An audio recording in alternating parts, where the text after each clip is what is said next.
आज हम बात कर रहे हैं एक और नए आईपीओ की, यानी कि मीशो के आईपीओ की, जिसका टोटल आईपीओ साइज है 5,421 crore rupees. Hello and welcome, आप देख रहे हैं IPO decoded with IND money. मैं हूं ऋतु शर्मा और फटाफट से समझ लेते हैं क्या खास है मीशो के इस आईपीओ में। फ्रेश इशू कितना है? 4,250 करोड़ रुपीस, यानी कि टोटल आईपीओ साइज का 78%। अब ये इंडिया का सबसे तेज बढ़ता हुआ वैल्यू ई कॉमर्स प्लेटफॉर्म है, ये तो हम सब जानते ही हैं। लेकिन मीशो का जो फंडा है वो क्या है? बड़ा सिंपल सा है, सस्ते प्रोडक्ट्स, ज्यादा वैरायटी, भारत का मास मार्केट। अब आप स्केल देखेंगे अगर इसका, तो वो भी काफी इंसेन है। पिछले 12 मंथ्स में 23.42 करोड़ कस्टमर्स, 7 लाख सेलर्स और सिर्फ 6 मंथ्स में 126 करोड़ ऑर्डर्स। इनका जो लॉजिस्टिक्स आर्म वॉल्मो है, which is also known as low cost flywheel, इसने 69 करोड़ शिपमेंट्स डिलीवर किए हैं। मतलब वॉल्मो तो अपनी फुल स्पीड में चल रहा है। लेकिन ये जो आईपीओ है वो पैसा कहाँ इन्वेस्ट करेगा वो समझ लीजिए। Cloud and AI infra 1,390 crore rupees, branding और मार्केटिंग में जाएंगे 1,020 करोड़ रुपीस, टेक और एआई हायरिंग में जाएंगे 480 करोड़ रुपीस। इसके अलावा एक्विजिशंस, मीशो एआई लैब्स और न्यू लॉजिस्टिक्स में चले जाएंगे। रेवेन्यू ग्रोथ FY23 से 25 तक 5,898 करोड़ रुपीस से हो गया था 9,901 करोड़ रुपीस। अब इनका जो लॉस है वो FY25 में बढ़ा है, लेकिन FY26 के फर्स्ट हाफ में 72% ड्रॉप हुआ।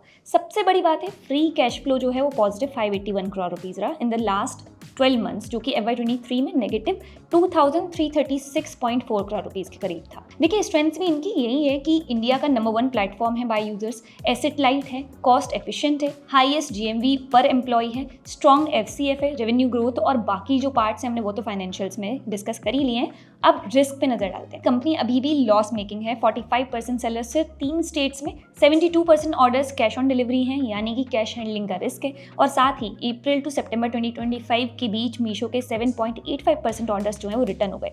तो ये दिखाता है कि प्रोडक्ट क्वालिटी शायद उतनी सेटिस्फैक्ट्री ना हो और डिलीवरी कंसिस्टेंसी में शायद कुछ इश्यूज हो सकते हैं, स्पेशली क्योंकि सेलर्स जो हैं वो बहुत स्कैटर्ड है और मिक्स्ड क्वालिटी के हैं। पीयर कंपैरिजन आप स्क्रीन पर देख सकते हैं। लेकिन प्रॉफिट और लॉस में यहाँ आपको एक ट्विस्ट दिखाई देगा। आपको मीशो का लॉस दिख रहा होगा 3,941 करोड़ रुपीस। वो इसलिए हुआ है क्योंकि ये मोस्टली वन टाइम का कॉस्ट है 3,833 करोड़ रुपीस की वजह से।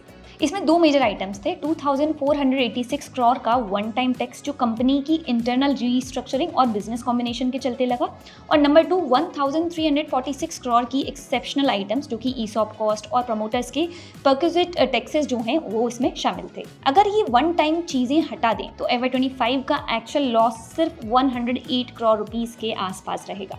तो हाई रिस्क एपेटाइट है, और अगर आप फ्यूचर ग्रोथ पर बेट कर रहे हो तो आप इसे कंसीडर कर सकते हो। लेकिन अगर सेफ प्रॉफिट फोकस्ड आप इन्वेस्टर्स हैं तो आपके लिए ये आईपीओ अवॉइड साइड में रहेगा। Investment in the securities market is subject to market risks. Read all the related documents carefully before investing.